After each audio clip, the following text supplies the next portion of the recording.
Yeah, like Michelle said, this is the end of chapter 1. We've had 4 teachings in one chapter, which is pretty amazing. Okay, we'll just put it there. So we have what have we been talking about in Ephesians 1?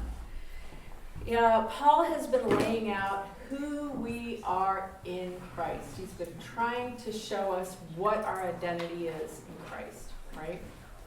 Once you enter into a relationship with Jesus Christ, he's showing that in, not this per se, but in chapter 1, what it is that we have in him.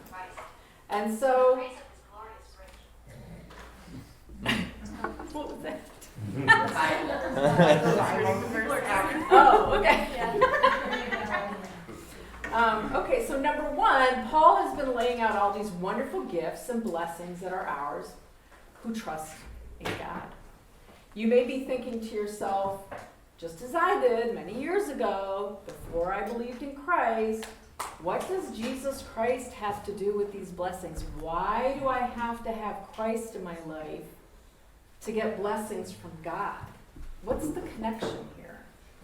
Can't I just enjoy life and believe in God and that's it and I go to heaven? Well, Paul goes on to reveal this mystery in verses 7 through 10. If you want to turn to your Bibles, Ephesians 1, 7 through 10. These verses are the anchor for this whole letter. This is what helps us to understand what this all is all about.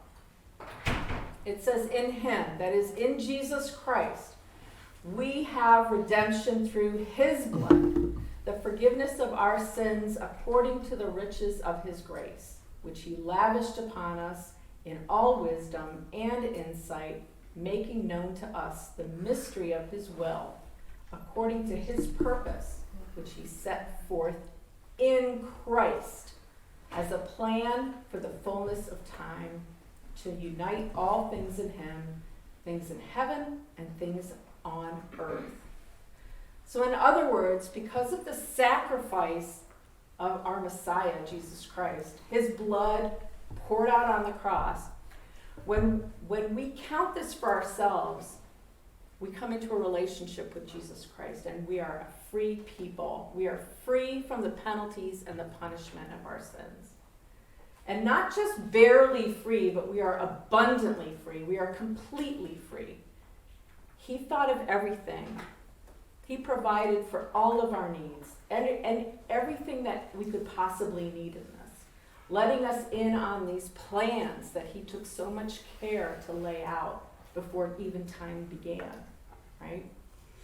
He set it all out before us in Christ, a long-range plan in which everything would be brought together and summed up in him. Someday, we're going to really experience the fullness of this. God did all of this for us through his only Son, Jesus Christ. Jesus Christ is the revelation of this ministry. That's why it's important. That's why it isn't just God, it's through Christ that we come into a saving relationship with God. In verse 5, it says, he did this from the kind intention of his will. In John 3:16, it says, he loved the world so much that he sent his only Son, that whoever believes in him would not die a spiritual death, but have eternal life with God. So why do people run away from God? Why do people not want to talk about God? Why are they avoiding Jesus when we know how kind and loving he truly is? For those of you here who are checking out God, trying to figure out this Jesus thing, one thing you can be sure of is that he is loving, he is kind, and not someone to run away from. He created you, and he knows everything about you, every dirty thing about you, and he still wants a relationship with you. He still died for you. So I invite you to pray and ask for God's forgiveness and for a relationship with him. But there's more to this passage here that I read. There's more to this mystery than just about our standing before God.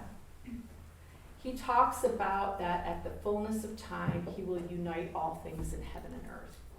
And this time has already begun. It's already started. This time is a new administration that God has introduced, a new economy of sorts. And it's for those of us who have received Christ, who have the Holy Spirit dwelling in us. And all of this makes sense once you understand and receive Christ. This is a supernatural thing, and it's only through the Holy Spirit that it can be revealed. He enters into your soul once you receive Christ. That's cool. So, on the one hand, we live in this world that has its own economy, its own administration. They have their own world values. They value highly money, fame, career success, stimulating entertainment. This is what people are living for and striving for.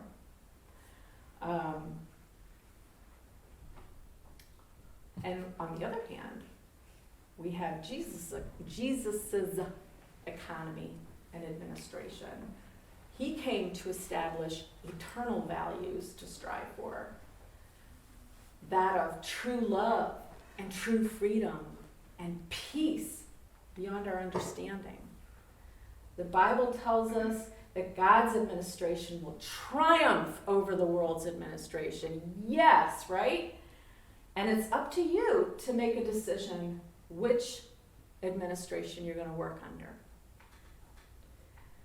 Are you going to be on the winning side, Christ's administration that's already started taking over, or the losing side?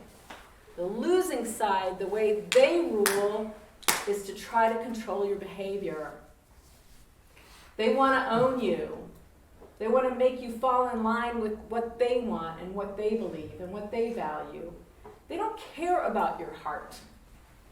It's all about how best they can manipulate your behavior and your feelings to get on board with what the rest of the world wants.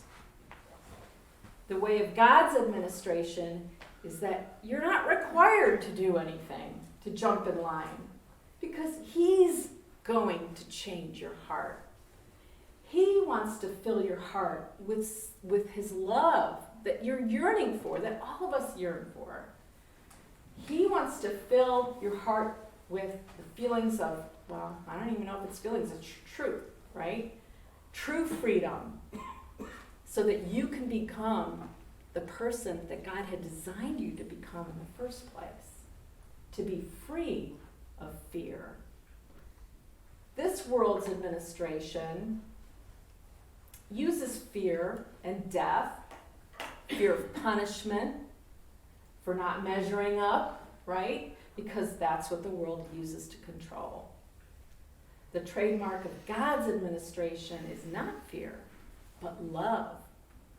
God's love. It's motivating, encouraging, and wants what's best for others for their sake, not for selfish reasons. So Paul prays for the believers, starting in verse 18. He says, I pray that the eyes of your heart may be enlightened, so that you will know what is the hope of His calling. What are the riches of the glory of His inheritance in the saints? And what is the boundless greatness of His power towards us who believe? He prays for three elements here that God has for us who are in Christ. He wants us to understand and live out the hope, His riches, and the power available to us. So we're going to start with hope, and then Brandi's going to pick up with riches and power. But before I talk about hope, I want to share a couple of stories of two people. One being Rick Yorker, and the other being Jen Allen. she's here. Oh, she's not here. She's not Oh, we here. can talk about her. But she knows. I told her. I was gonna talk about her behind her back. Okay, so this is Rick Yorger did a. It's not opening. Oh, here we go. So do I have to just play? Okay, so Rick Yorger gave a little testimony of a little part of his life after Keith taught. And this was so fitting. I just wanted to share it with you. This was done in 2009. So that was quite a while ago, but let's listen.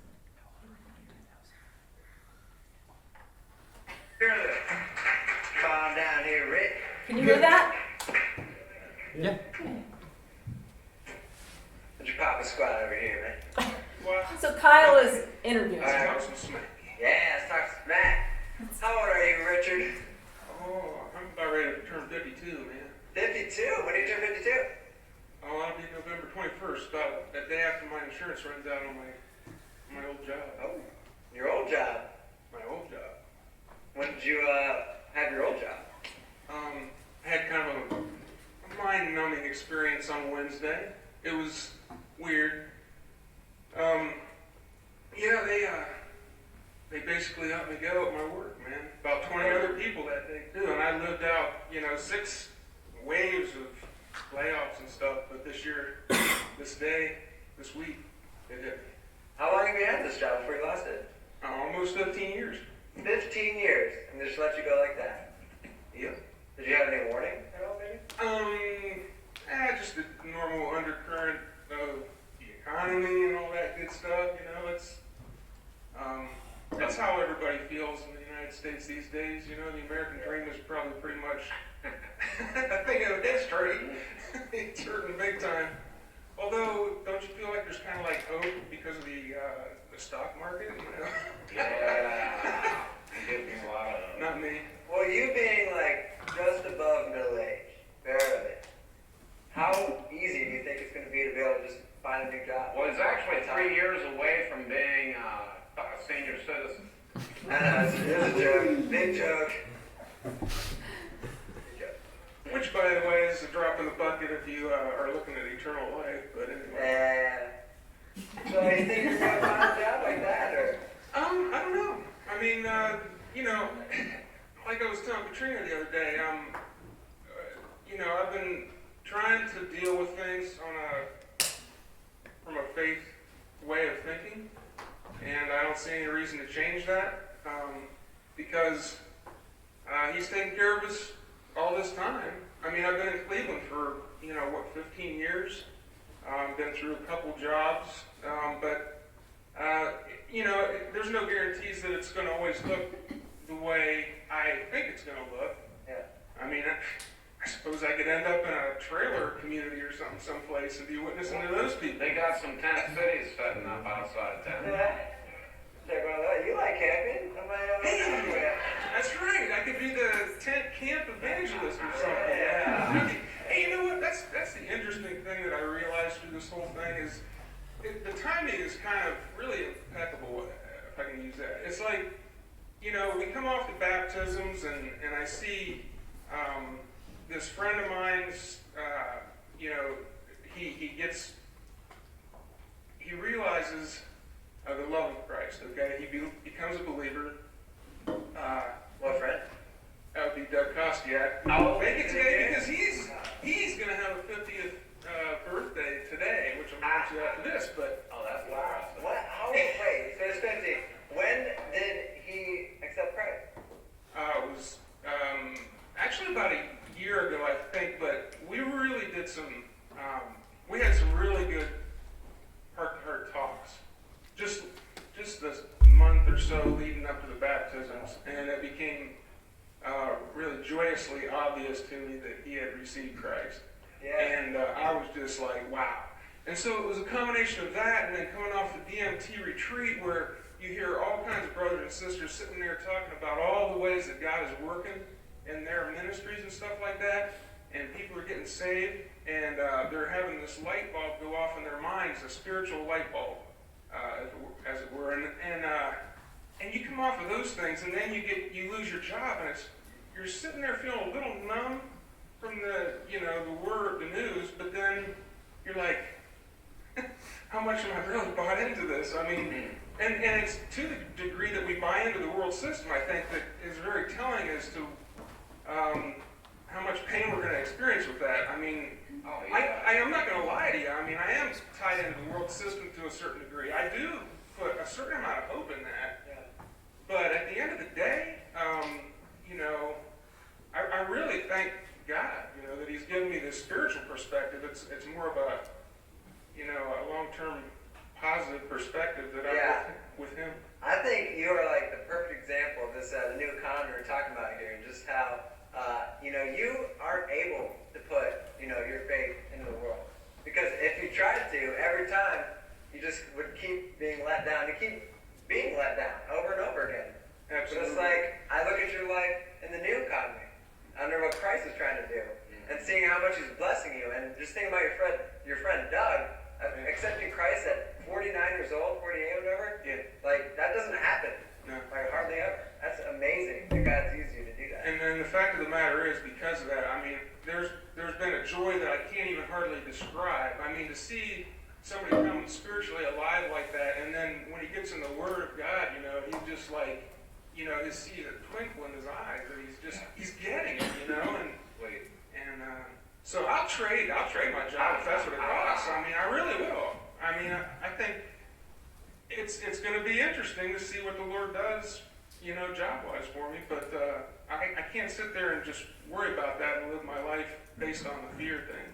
Yeah. Taking your identity from Christ, like, He'll even, help you out, like, in the cosmos to a degree where it's, like, needed, Yeah. I think, that's because He keeps hooking you up with new jobs every time He possible, right? Yeah, pretty well. I mean, coming up to Northeast Ohio, I mean, 20 resumes out there, 3 interviews, and I got a job. So, I mean, I don't know. We'll see what happens. I'm curious. Did they do? Okay. That was pretty cool, wasn't it? I was so encouraged when I heard that. I didn't remember hearing it the first time. This time I did. Maybe it's because I'm older and I've seen some things. Not sure. Anyway, so there's Rick, and it's very obvious that there's a world system and there's God's kingdom, and which one makes you happier, which one is more fulfilling, right? What do we get? Oh, here we go. Okay. Then there's my good friend Jen Allen. So I'm just going to briefly recount. I was texting with her earlier this week, last week. She was just coming off of a really bad migraine, and she's telling me, I'm not feeling that great. My neck is still really sore. Now I'm feeling pain in the front of my neck as well as the back of my neck. But I still have to, I'm going to try to work. I'm going to try to clean one house this week and try to get that done, and then get the teaching together for the retreat. And I thought, what? Okay. So anyway, I was then telling her, gosh, I'm so sorry to hear that. I have so much I got to do too. I have this shower coming up. I got to clean my house and this and that. And she texts me back and says, oh, I really wish I could come over and help you clean your house. Because, because she loves me, right? And she goes, but I can't because Victor's truck broke. And so I don't have any transportation. And I'm like thinking, that's what's stopping you from coming. Okay, so a little background here. Jen's migraines are nothing to kid about. I mean, she gets them every month, and they'll last for a good week, maybe more sometimes. And she's on really strong medication that can damage her heart if she takes too much of it. Okay. And she's preparing a teaching for our retreat. And when she prepares a teaching, her teachings are as solid as they come. She does the research, And she does it, man. She gets it done. Very relying on the Holy Spirit. So anyway, I wanted to share that. And I told her I was going to share this because I was just wowed by it. I'm like, oh my gosh, Jen, you really love people. You really want to share God's word, and you really want to serve other people regardless of where you're at physically. So these are two people who've chosen to live in the reality of the way of life that Christ offers them through this new administration by believing and living according to their faith in Christ and according to the hope that he has given them. What kind of hope is this? Where does this hope come from? This is the kind of hope that says, I consider the sufferings of this present time are not worth comparing with the glory that is to be revealed to us. Romans 8:18. This is hope that looks beyond suffering, beyond worldly failures in this life, beyond physical disability and pain. We are moving closer and closer to this glory that God has planned for us. Every day we move closer, and there will be a day when we shall be in a new body, and it will be so glorious that we will never get weary or tired. And each day we are given the opportunity through countless trials to trust in God through them, to push through, to be shaped by him, to be prepared by him for the future. 2 Cor 4:16 through 17 says, so we do not lose heart. Though our outer nature is wasting away, our inner nature is being renewed every day. For this light momentary affliction is preparing for us an eternal weight of glory beyond all comparison. He's saying God is at work in our daily circumstances right now. In the midst of this old creation that we live, the new one is gradually taking shape. You can't see it in your body, but you can see it in your spirit and in your soul. And these trials are preparing us for that future time. And it is to that hope that we can look to and live our lives victoriously in serving others. Right? So Brandi's going to take us through the rest of this prayer. Right? Yeah. You looked a little unsure there. No. I'm gonna grab water bottle because I can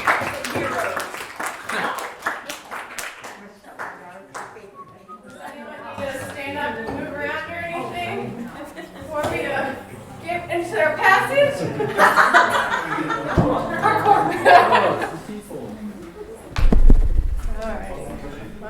Shorter, so I need to hold up. Okay.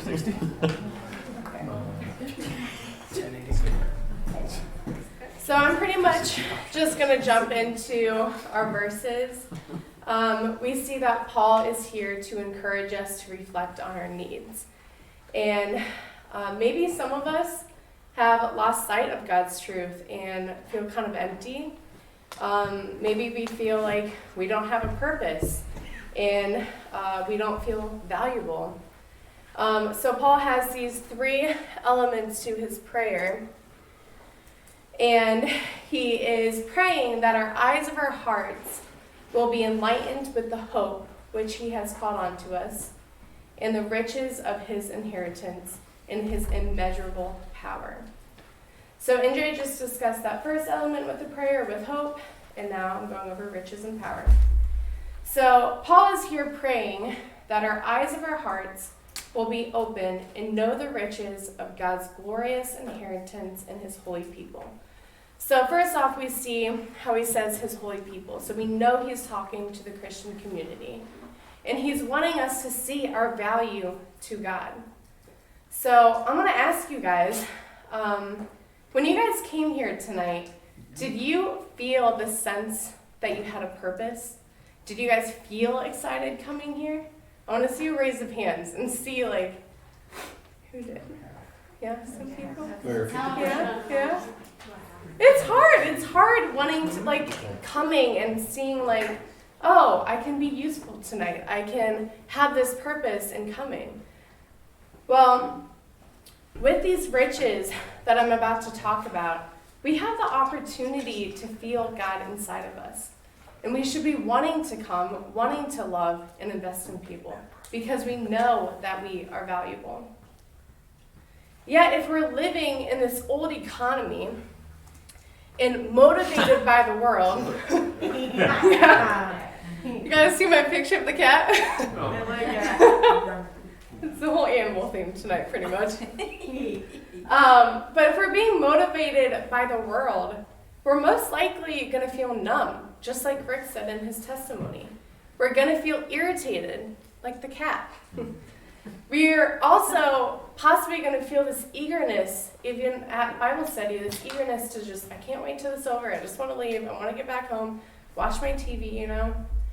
And you're not going to want to be able to contribute. God is not going to be able to use you. And sometimes you can kind of show this sense of coldness and this bitterness. It just kind of gets brushed off, and people can see that. But if you're reading and you're praying, you're coming to a Bible study based on this new economy, based on the motivation by God, you can feel joy. And you can have this opportunity to be used by God. And you can feel this sense of worth.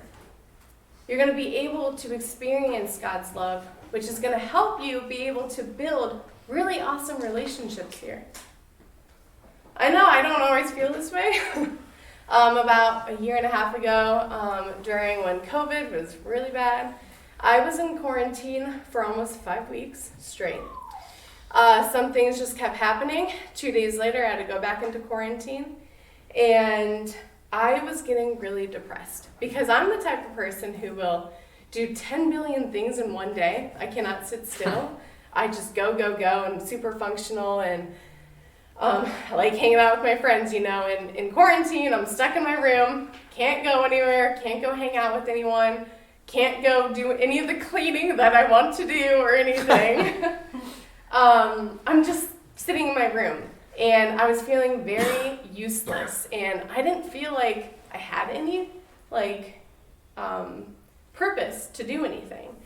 And I was talking to my friends, and I was talking to my family, and God straight up used them because they were just encouraging me and showing me that I still had purpose.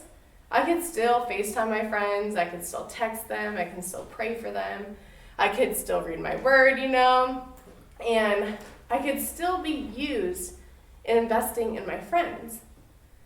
And I was just seeing that the only thing that was stopping me was me. I had this thing built in my head that I'm useless. I can't do anything. If I'm not outside, don't have a purpose. So it was me that was stopping myself. And I couldn't see that I was valuable. So with this, I want you to ask yourself, do you feel important to God? And if you do feel that way, do you actually believe that? This glory and these riches can be a present experience that we can see every single day. It's not just a one-time deal and it's over with. Every single day, if we're working in this new economy, motivated by God, we are going to see these riches. And if we make ourselves available to be used, then we can experience enrichment and fulfillment.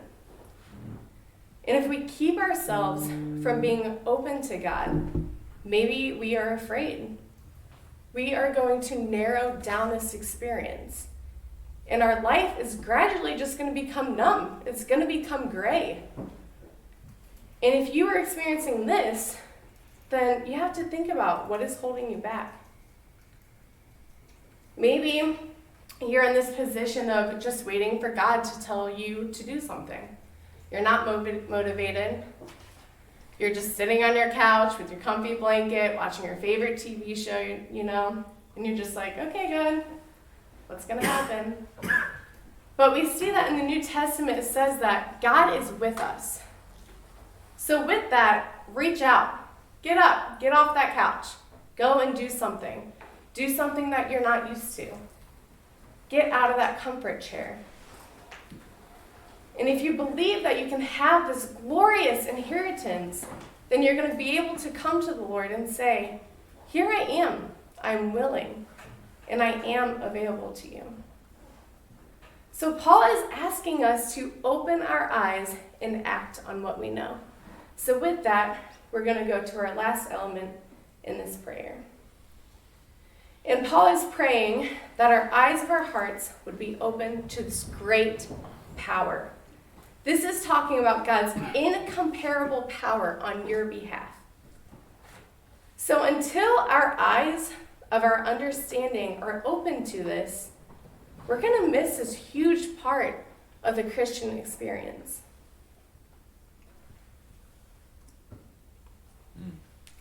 And if we are living in this old economy and motivated from the world, we're going to see that this world, all it does is grip us onto this fear. And we build this insecurity, and we're afraid of failure. And we have this very heavy pressure to meet all of these high standards and all of these high expectations.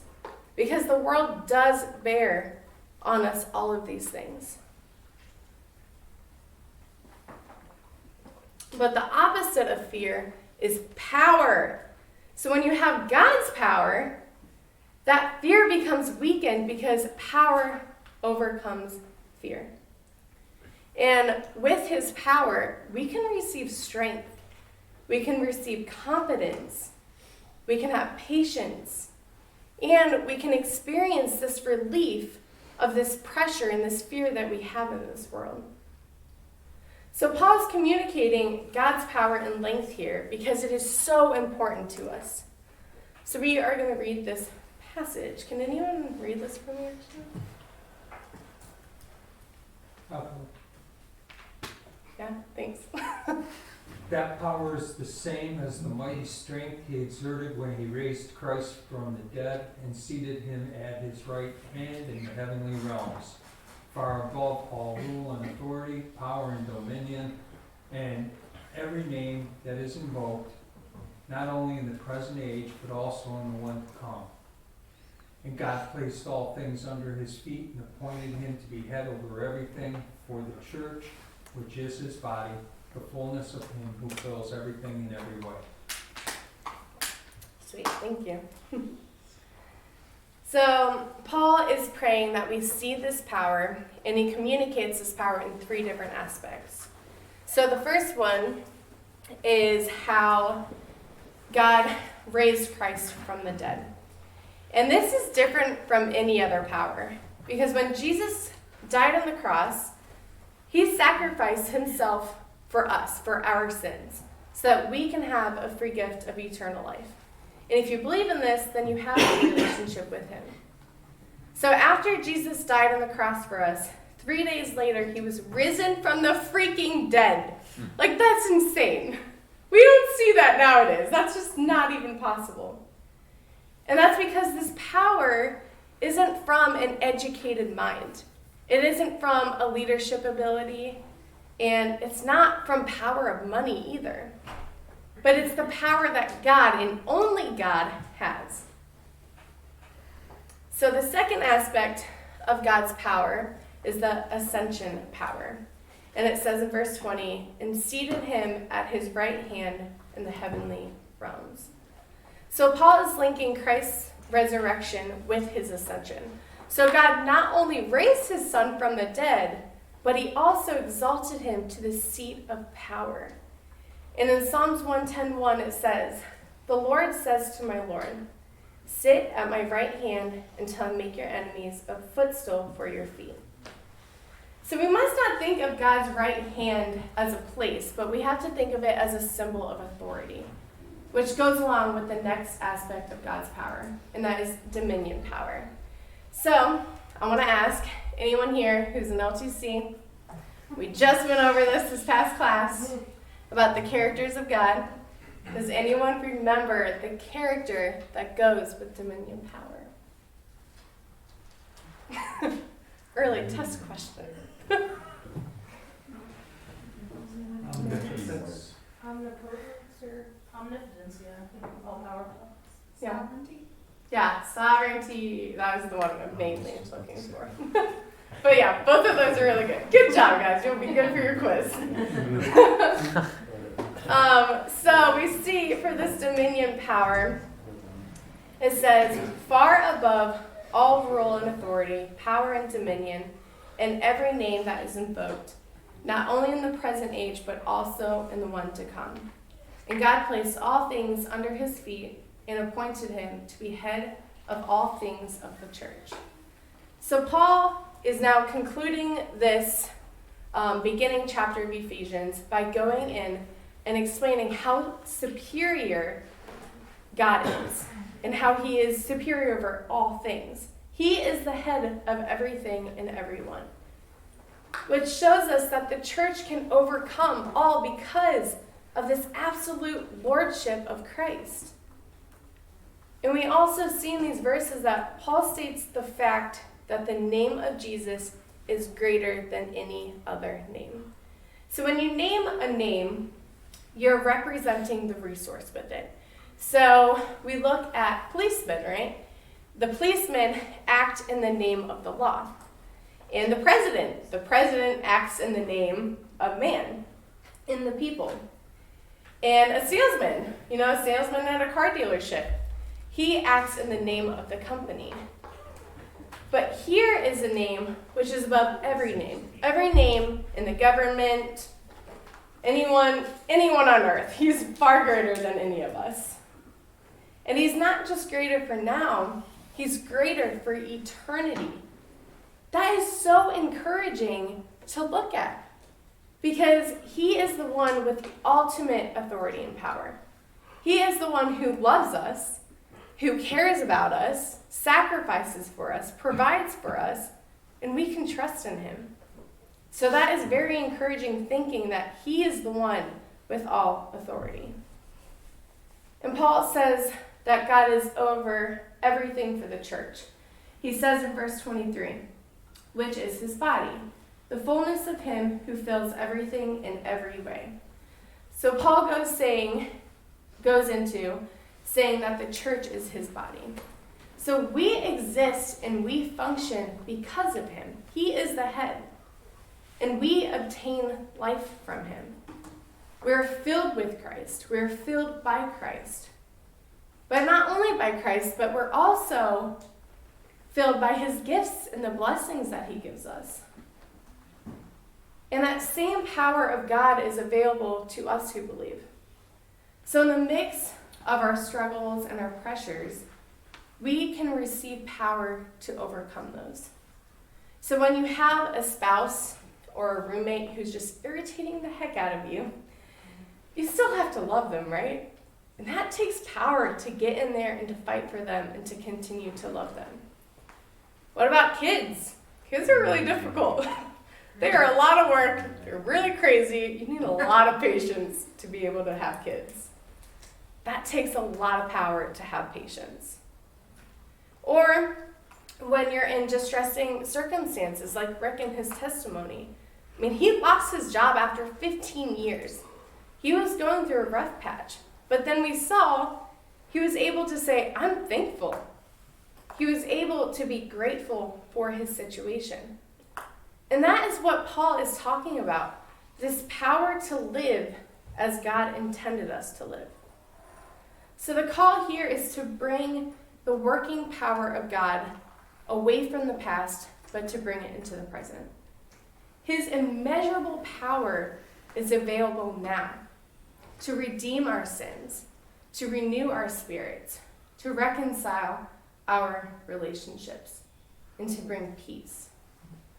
So God cleans up our lives so that we can go and love and invest in people.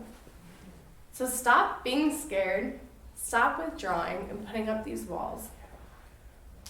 Because God has come to give us hope, to give us these riches, to give us this power.